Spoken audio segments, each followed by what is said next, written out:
Willst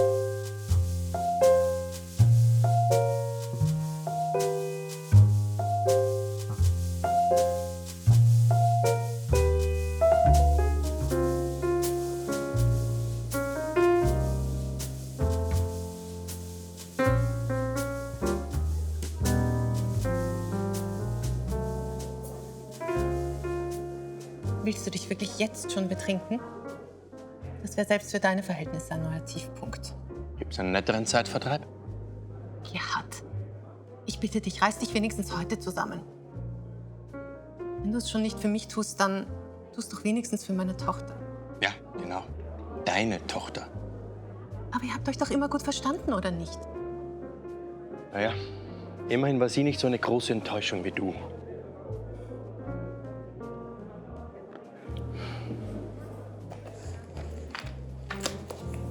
Ich komm gleich.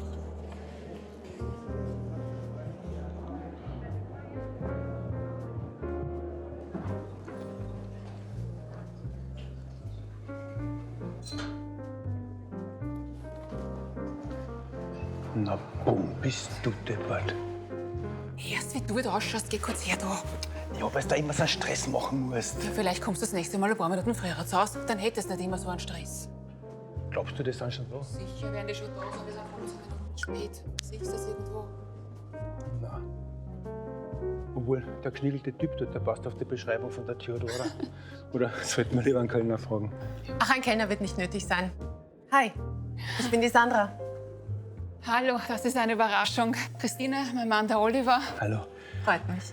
Es tut uns leid, die Verspätung. Ich hoffe, ihr wartet noch nicht allzu lange auf Das uns. macht doch nichts. Kommt, ich bringe euch zu unserem Platz, ja? Danke.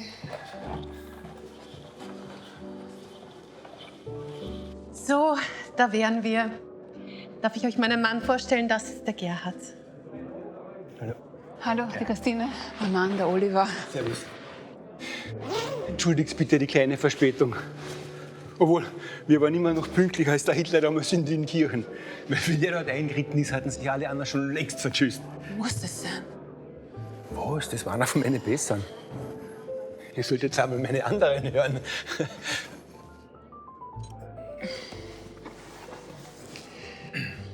Die Kinder sind noch nicht da? Wir haben eigentlich gedacht, sie würden mit euch kommen. Nein, wir haben heute den ganzen Tag noch nichts von Daniel gehört. Aber naja, der kommt ja ganz nach seinem Vater.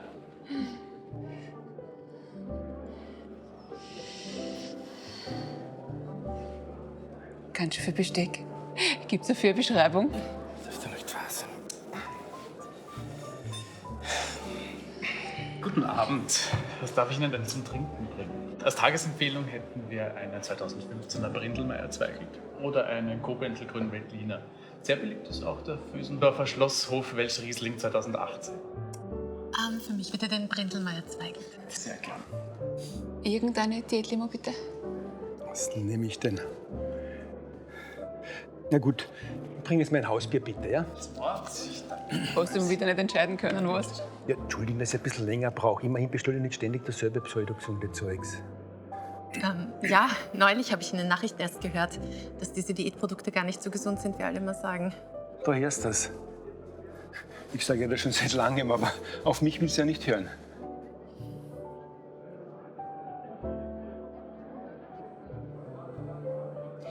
Apropos Nachrichten. Schrecklich, was zurzeit wieder in Syrien los ist, nicht wahr? Das haben die Menschen dort wirklich nicht verdient. Was ist denn passiert? Wie wisst ihr das denn nicht? Die Nachrichten sind voll davon. Ich schaue keine Nachrichten. Und der Oliver hat wegen der Arbeit sowieso keine Zeit dafür. Wenn man vom Teufel spricht. Entschuldigt bitte, aber da muss ich rangehen. Ja? Ja, mein Mann hat immer was zu tun.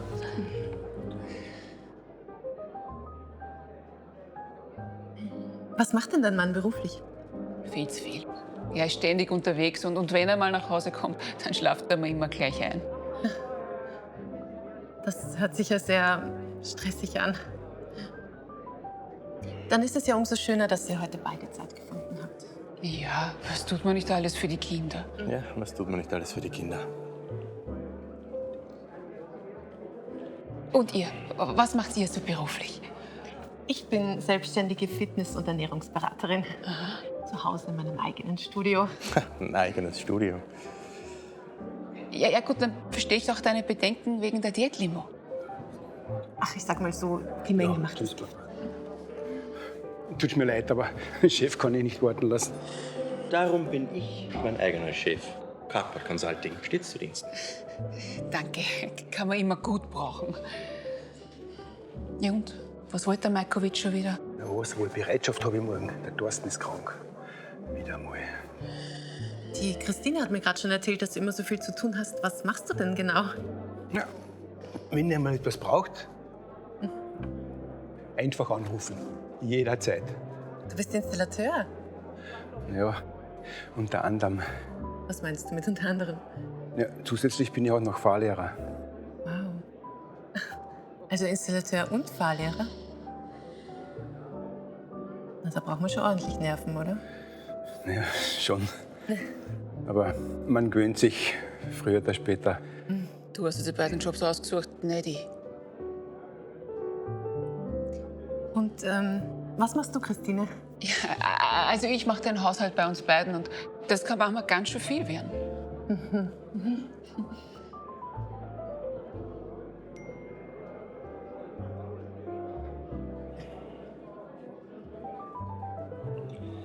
Mein Gott, die Theodora war doch früher immer pünktlich. Ach, jetzt entspann dich doch mal bitte. Vielleicht stecken sie im Verkehr fest. Wer weiß. Na gut, dann geh nur geschwind auf die Toilette. Weißt du was? Dann mache ich mich doch auch noch schnell frisch. Weißt du, wo wir sind? Bin gespannt, wenn sich heute wieder aufgabelt. Bitte? Was hast du gesagt? Ach, nicht so wichtig. Ah, die Getränke. Gott sei Dank. Ich schon am Verdürsten. Danke.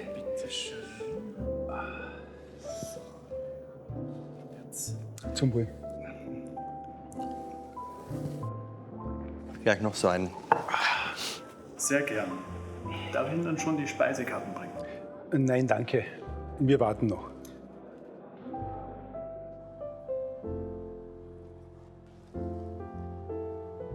Die Scheiße.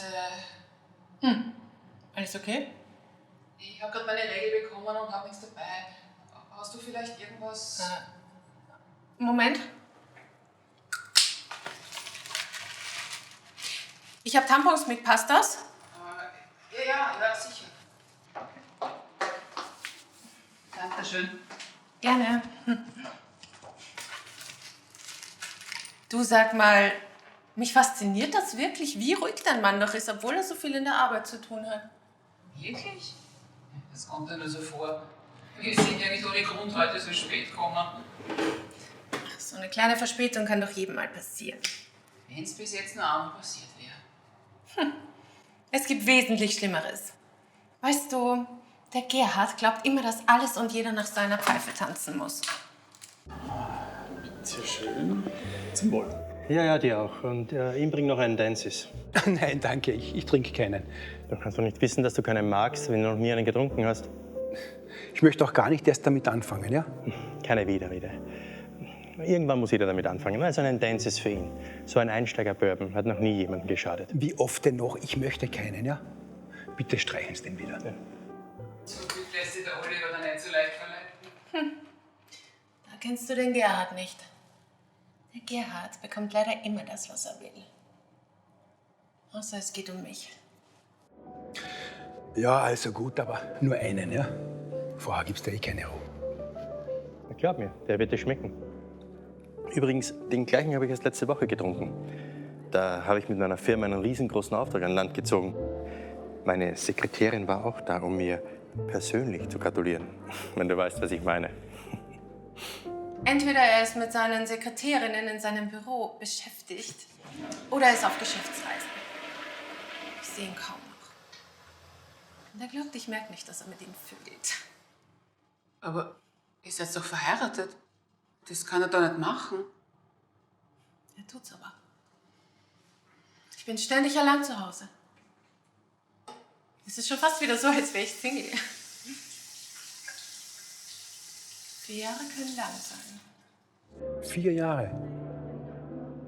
Das ist nicht dein Ernst. Doch, ist es. Ja, sicher. Sicher. Und das ganze Essen heute alles nur so, oder wie? Und damit erzählst du mir dann auch noch, dass Zigarette? Nein, danke, ich brauche nicht mehr. Lange Geschichte, interessiert dich sicher nicht. Ja, da hast du recht. Interessiert mich wirklich nicht. Zum Glück habe ich durch meinen Job wieder etwas mehr Spaß im Leben gefunden. Wenn du weißt, was ich meine. Ich weiß nicht ganz, was ich davon halten soll. Ich war noch nie in so einer Situation.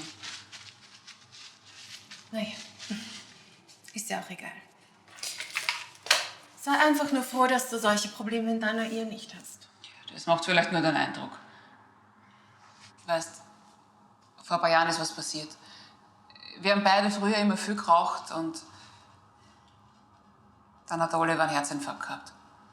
Wir haben beide aufgehört zum Rauchen und seitdem hat er sich irgendwie stark verändert. Er arbeitet viel mehr als früher und ist relativ schnell gereizt. Verstehe. Aber sie ist positiv. Es gibt viel schlimmere Männer. Den Gerhard zum Beispiel. Du, ich glaube, da darf man nicht rauchen. Okay. Entschuldigen Sie bitte, aber Sie dürfen hier drinnen nicht rauchen. Hast du gerade etwas gehört? Was? Ich auch nicht. Es tut mir leid, aber ich muss Sie noch mal darauf hinweisen, dass hier im Speisesaal nicht geraucht wird. Ach, ist das so? Jetzt zeige ich dir mal etwas. In meinen Augen ist es egal, ob ich hier am Tisch rauche oder 15 Meter weit weg an der Bar. Es tut mir sehr leid, aber dann muss ich wohl den Geschäftsführer rufen. Wenn er getrunken hat, dann wird er wirklich unausstehlich. Manchmal auch so laut.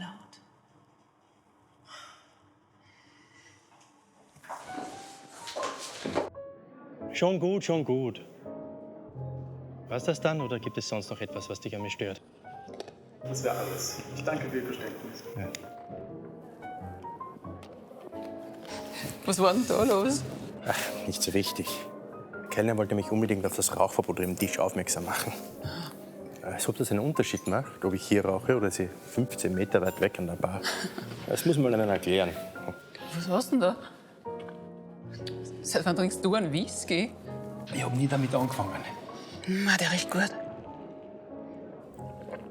Seit wann trinkst du einen Whisky? Ich hab nie damit aufgehört. Der schmeckt auch wirklich gut. Oh, ein richtig guter Bourbon. Bisschen erdig im Geschmack. Ich tippe auf einen, nicht sagen, Denzes. Himmel, Herrgott, wenigstens irgendwer hat an diesen Tischen noch Geschmack. Wenn wir schon dabei sind, kostet doch mal den hier. Okay. Ja, der geht in Richtung Single Malt. Darf ich? Bitte. Na, das ist ein Single Cask. Na, sieh mal einer an. Woher kommt denn diese Begeisterung für gute Tropfen? Na, weißt du, so hin und wieder gönne ich mir das eine oder andere Glas ab. Na, dann kann ich dir gleich was erzählen. Vor 2 Jahren war ich in den schottischen Highlands unterwegs und bin dort von Destillerie zu Destillerie gefahren. Dort war ich sogar bei der Herstellung dabei. Und danach gab es sogar eine sehr ausgiebige Verkostung.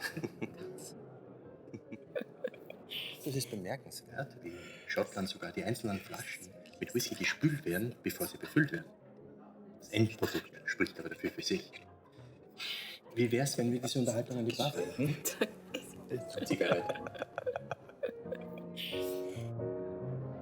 Zigarette?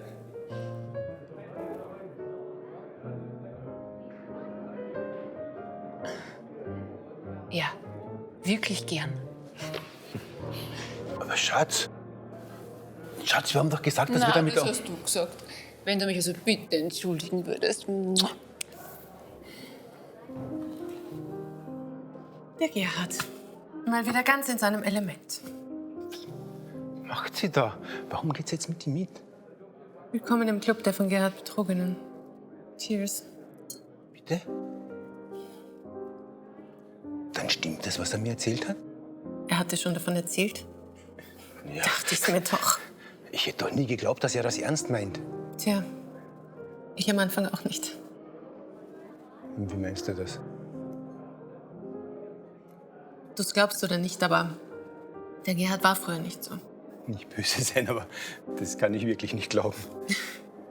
Weißt du, als ich vor 10 Jahren mit meiner Tochter zu ihm gekommen bin, hat er sich wirklich lieb um uns gekümmert. Und noch viel wichtiger, er hat sie behandelt, als wäre es seine eigene. Wir haben dann auch recht schnell geheiratet. Ja, das ist doch schön. Und da war das noch nicht alles. Tja, dann wird jetzt alles ganz anders aussehen. Vor 4 Jahren bin ich dann endlich schwanger geworden. Es sollte sein Sohn werden. Alles, was er sich jemals gewünscht hat. Dann? Ja, dann ist irgendwas schiefgegangen. Das Baby kam zu früh. Die Ärzte haben alles versucht, aber Schon gut. Schon gut, du musst mir das nicht erzählen.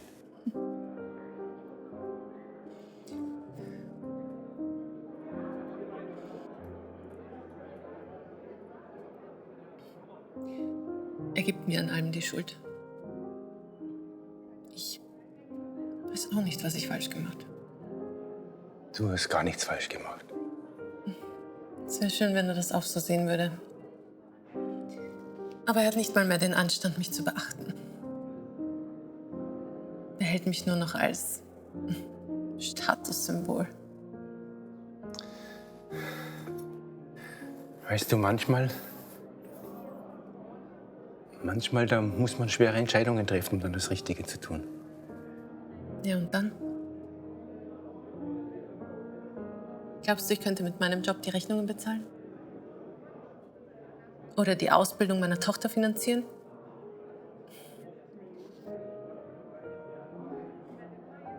Ich kann nicht weg von ihm.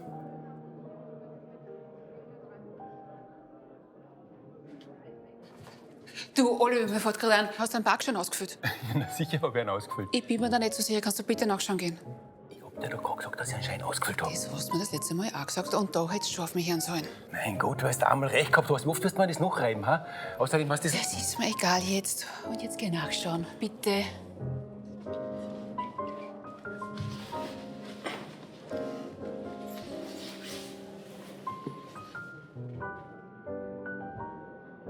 So, jetzt pass einmal auf. Glaubst du, ich bin so deppert und merke nicht, was du da anziehst mit meinem Mann? Aber ich habe doch gar nichts gemacht. Erzähl mir doch nichts, ich hab doch alles gesehen. Glaub mir's, ich bin schon mit viel depperteren Weibern fertig geworden. Überlege dir so genau, was du als nächstes machst, sonst haben wir beide ein riesengroßes Problem. Und glaub mir's, du willst mit mir kein Wie war doch Problem sein haben. Name? Oliver. Der Oliver ist gerade ziemlich zornig bei mir vorbeigelaufen, ohne mich zu beachten. Habt ihr gestritten? Nein, wir haben nicht gestritten, er hat nur wieder vergessen, einen Backschein auszufüllen. Aber er hat dir doch gesagt, dass er einen ausgefüllt hat.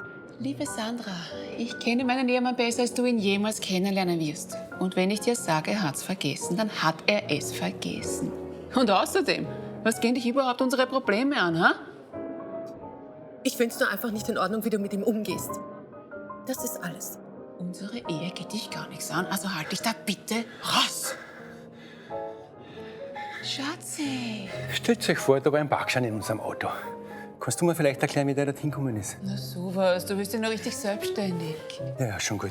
Rutsch rüber, lass mich auf meinen Platz. Kannst du auf meinen Platz setzen, oder? Das ist aber nicht mein Platz. Ist das wirklich so wichtig, wo du jetzt... Ja, ist es. Oliver, bitte, Schatzi, mach dich nicht lächerlich. Ja, nicht wirklich wahr. Das darf doch alles nicht wahr sein.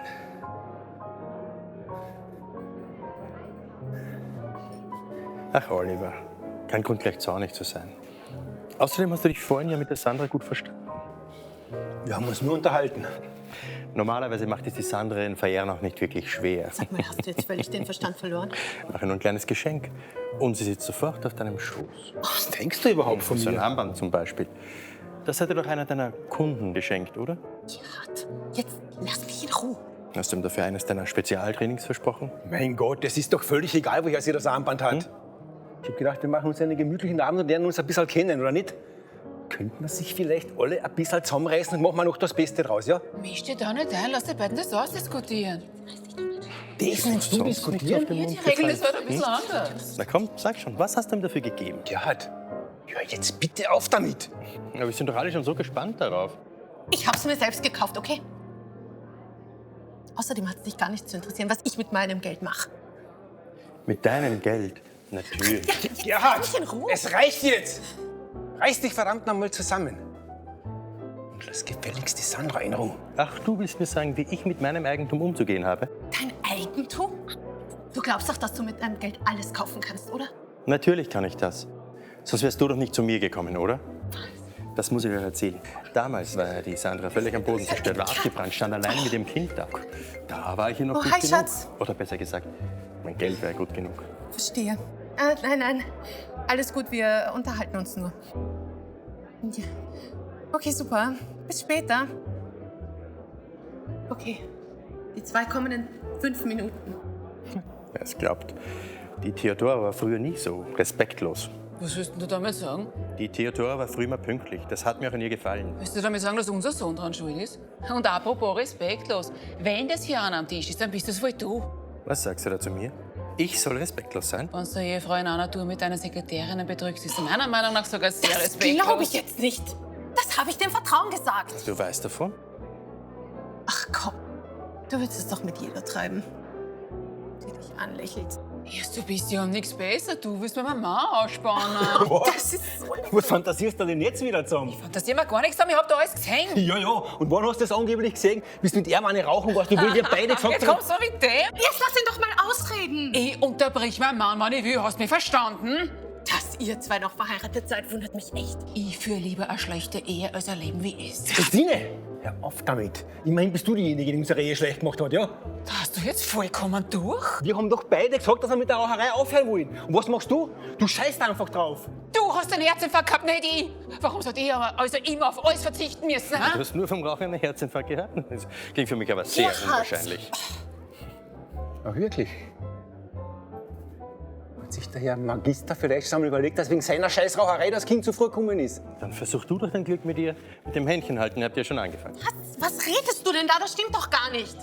Du glaubst ja wohl selbst nicht mehr, oder? Ich glaube, was ich sehe, und das stimmt immer. Ich hab's gleich gewusst. Und du lässt dich auf die depperte Funsen ein. Weißt, Oliver, ich bin wirklich schon viel von dir gewohnt, aber das, ich habe mich dir mal wirklich bemüht. Aber es war von Anfang an klar, dass wieder mal an dir scheitert. An mir scheitert's. An mir? Ich bin derjenige, der den ganzen Tag und die halbe Nacht lang arbeitet, nur um der Madame was bieten zu können. Und was tust du? Huckst daheim und du? Jetzt nicht. Huckst den ganzen Tag daheim blöd und überlegst damit, was du als nächstes schikanieren kannst. Aber gut. Wenn du meinst, dass er mir scheitert, hast du dir schon überlegt, wie es war, wenn ich einmal nicht mehr da bin, oder?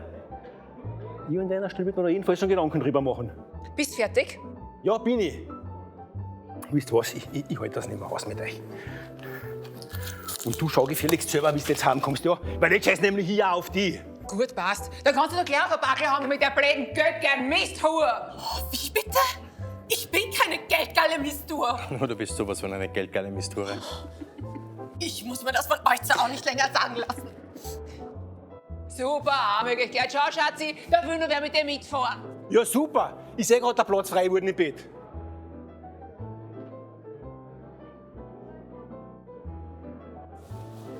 Sorry fürs zu spät kommen. Bitte, ist wurscht. Wegen Hunger war's. Ja, Ich hoffe, dass Sie noch nicht gegenseitig in die Gurgel gegangen sind. das sind ja nur unsere Eltern. Was soll denn dabei schon schief gehen?